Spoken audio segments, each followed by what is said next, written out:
سورہ احزاب کے مضامین چل رہے تھے۔ پارہ نمبر 20 کے آغاز میں اللہ تعالیٰ نے ازواج مطہرات کا ذکر فرمایا ہے، اور بطور خاص ازواج مطہرات کو اہل بیت فرمایا ہے۔ یہ بات نشین فرما لیں، اہل بیت کا سب سے پہلا اولین مصداق پیغمبر پاک کی بیویاں ہیں، اور اس کے بعد پیغمبر پاک کی بیٹیاں اور داماد ہیں، اولاد ہیں۔ تو اہل بیت کا پہلا مصداق پیغمبر کی بیویاں ہیں، اور اللہ تعالیٰ نے اس آیت کے شروع میں پیغمبر کی بیویوں کو اہل بیت فرمایا، اور رسول اللہ صلی اللہ علیہ وسلم کی بیویوں کی ذی امت کو بات سمجھائی ہے کہ خواتین کو گھر میں رہنا چاہیے، بلا ضرورت باہر نہیں جانا چاہیے، ضرورت پیش آ جائے تو بند صبر کے باہر نہ نکلیں، آواز کو یوں نہ نکالیں کہ جس سے بندے کے اندر رغبت پیدا ہو، یہ باتیں سمجھائی ہیں۔ اور پھر مرد عورت دونوں کے بارے فرمایا کہ جو اطاعت کرتے ہیں، نماز کی پابندی کرتے ہیں، روزہ رکھتے ہیں، شرمگاہوں کی حفاظت کرتے ہیں، ذکر کرتے ہیں، اللہ تعالیٰ سب کو اجر عطا فرمائیں۔ اور پردے کا فرمایا ہے کہ پردے کا بہت اہتمام کریں۔ اللہ تعالیٰ نے اپنے نبی سے فرمایا کہ اپنی بیویوں کو، بیٹیوں کو، ایمان والی عورتوں کو، سب کو یہ بات سمجھاؤ، پردے کا اہتمام کریں۔ حضرت زین اور زینب رضی اللہ تعالیٰ عنہما کا اللہ نے قصہ بیان فرمایا ہے کہ حضرت زینب کا نکاح حضور پاک صلی اللہ علیہ وسلم کے منہ بولے بیٹے حضرت زید کے ساتھ ہوا ہے۔ ان کا آپس میں نباہ نہیں ہو سکا، طلاق ہوئی، پھر حضور صلی اللہ علیہ وسلم کا نکاح حضرت زینب سے ہوا ہے۔ تو یہ رسم بد کو ختم کر دیا گیا پیغمبر کے عمل کے ذریعے کہ منہ بولی بیٹی سے نکاح کیا جا سکتا ہے۔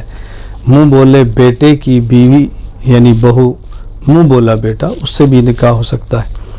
تو یہ مسئلہ سمجھا دیا گیا کہ منہ بولا بیٹا اس کی بیوی سے بھی جب وہ طلاق دے تو نکاح کر سکتے ہیں، اسی طرح منہ بولی بیٹی حقیقی بیٹی نہیں ہے، اس سے بھی نکاح ہو سکتا ہے۔ حضرت زید رضی اللہ تعالیٰ عنہ واحد صحابی ہیں جن کی خصوصیت یہ ہے کہ اللہ تعالیٰ نے قرآن کریم میں ان کا نام لیا ہے، فلما قضا زید نام لیا ہے۔ حضرت زینب فخر کیا کرتی تھی کہ میرا نکاح زمین پہ نہیں ہوا، اللہ تعالیٰ نے آسمانوں پہ کیا ہے۔ بہرحال یہ دونوں کا یہاں ذکر فرمایا۔ پھر ختم نبوت کا مسئلہ بیان فرمایا، ولیکن رسول اللہ و خاتم النبیین، حضور اکرم صلی اللہ علیہ وسلم آخری نبی ہیں، آپ کو نبی ماننا بھی ضروری ہے اور آخری نبی ماننا بھی ضروری ہے۔ جو شخص آپ کو نبی نہ مانے وہ دائرہ اسلام سے خارج ہے، اسی طرح جو نبی مانے آخری نبی نہ مانے وہ بھی دائرہ اسلام سے خارج ہے۔ آگے پھر کچھ اجتماعی آداب بیان فرما دیے گئے ہیں کہ جس کا گھر ہو اسے اجازت کے بغیر داخل نہ ہو، اگر کوئی دعوت پر بلائے دعوت کے بعد وقت ضائع نہ کرو، چلے جاؤ، اور غیر محرم سے کوئی چیز مانگو تو پردے کے پیچھے مانگو۔ یوں کچھ آداب بھی اللہ تعالیٰ نے اس سورہ احزاب کے آخر میں بیان فرما دی۔ سورہ سبا، سبا ایک ملک کا نام ہے، چونکہ سورت میں سبا کا ذکر ہے اس لیے سورت کا نام ہی سورہ سبا ہے۔ اس سورت میں قیامت کا ذکر، پھر اللہ تعالیٰ نے دلائل بیان فرمائے، توحید، رسالت اور قیامت، یہ تین عقائد ایسے ہیں جس کا اللہ تعالیٰ بار بار ذکر فرماتے ہیں، بار بار ذکر فرماتے ہیں، بار بار ذکر فرماتے ہیں۔ یہاں اللہ تعالیٰ نے حضرت داؤد علیہ السلام کا واقعہ بیان کیا، سلیمان علیہ السلام کا واقعہ بیان کیا، اہل سبا کے قصے کو بیان کیا۔ حضرت داؤد علیہ السلام کو اللہ نے خلافت دی ہے۔ پھر آپ کا معجزہ ہے، جب آپ زبور کی تلاوت کرتے تو پہاڑ بھی ساتھ پڑھتے تھے، آپ زبور کی تلاوت فرماتے تو پرندے بھی آپ کے ساتھ زبور پڑھتے تھے۔ اور حضرت داؤد علیہ السلام کو معجزہ ہے کہ لوہا بالکل ان کے ہاتھوں میں نرم تھا، جس طرح ہم کوئی چیز ایسے ریشم ہمارے ہاتھوں میں نرم ہے، لوہا ان کے ہاتھ میں نرم تھا، جیسے چاہتے اسے ہو جاتا تھا۔ ان کے بیٹے سلیمان علیہ السلام کو اللہ نے ایسی بادشاہت دی ہے کہ ان کے بعد کسی کو ایسی بادشاہت نہیں ملی۔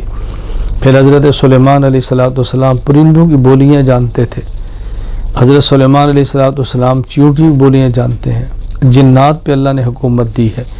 حضرت سلیمان علیہ السلام کے بہت سارے کام ایسے تھے تو جنات سر انجام دیتے تھے، ہنڈیاں پکا رہے ہیں، تعمیرات کا کام لے رہے ہیں، بہت مسجد اور جو آپ چاہتے ہیں ان سے بنواتے ہیں۔ یہ حضرت سلیمان علیہ السلام کا معجزہ تھا کہ اللہ پاک نے یہ نعمت ان کو عطا فرمائی تھی۔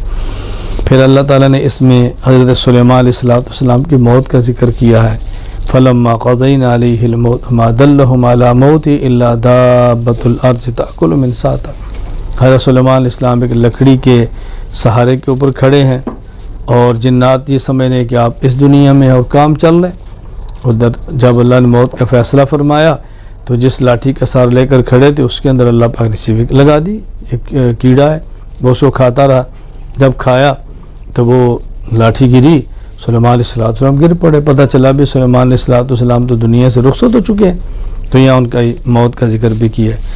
آخر میں اللہ تعالیٰ نے پھر مشرکین کی بات فرمائی ہے، شرک کو پہلے دلائل سے رد کیا، پھر فرمایا قیامت کا دن ہوگا، مشرک کہیں گے ہم اللہ ایمان لاتے ہیں، اللہ تعالیٰ فرمائیں گے اپنی ان اللہ متناوش من مکان بعید، وقت گزر گیا ہے، یہ دارالجزا ہے، دارالعمل نہیں ہے، اب ایمان لانے سے کیا ہوگا، وقت گزر گیا۔ تو اللہ نے آخر میں اس کا ذکر فرمایا۔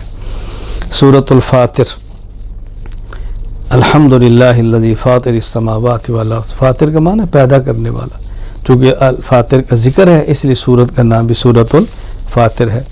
اللہ تعالیٰ نے اس میں توحید کے دلائل بیان فرمائے، شرک کا رد کیا ہے، دلیل کی طاقت کے ساتھ رد کیا ہے، اور پھر اس میں بطور خاص اللہ تعالیٰ نے ایک بات سمجھائی ہے، اللہ کا حلم ہے کہ اللہ فوراً مواخذہ نہیں فرماتے۔ اللہ تعالیٰ اگر مواخذہ فرمائے اور فساق مجرمین کے جرم کی وجہ سے تو دنیا میں کوئی باقی نہ رہے، اللہ سب کو مٹا کے رکھ دے۔ کیوں؟ یہ دنیا تو ساری اللہ تعالیٰ کے نام کے لیے ہے، جب نام لینے والے انسان نہیں ہیں تو باقی چیزوں کو رکھنے کا فائدہ کیا ہوگا؟